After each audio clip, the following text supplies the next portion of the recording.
In this video, I'll be showing you how to send a payment request using Wise.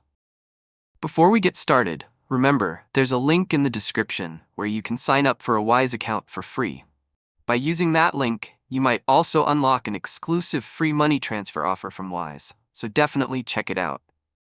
To begin, open the Wise website or app and log into your account.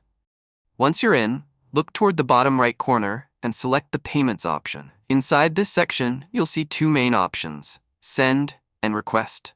Since we're requesting money, go ahead and tap on the Request button. You'll then see the option to get started.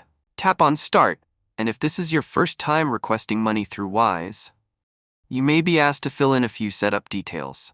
For example, Wise might ask you to select the account where you'd like to receive the funds.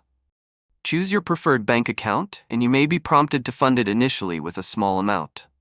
Tap on Get Account Details, then follow the steps to transfer funds, selecting either bank or e-wallet depending on what's available in your region. Once that's done, hit Continue to proceed. Next, you'll need to search for the person from whom you want to request the payment. At the top, you'll see a search bar where you can enter their name, Wise tag, email address, or phone number. If you find their Wise account, you'll be able to send the request directly.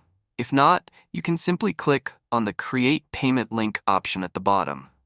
When creating a payment link, you'll need to enter the amount you want to request, and you also have the option to include a note. After filling in the details, tap Create Payment Link. If you were able to find the person's Wise account directly, you'd instead see a screen with a Request Payment button.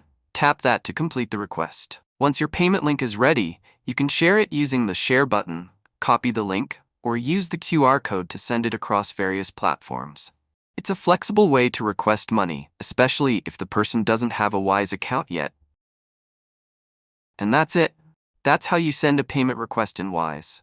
Also, remember to use the link in the description to sign up for a free Wise account and possibly receive an exclusive free transfer offer. Thanks for watching.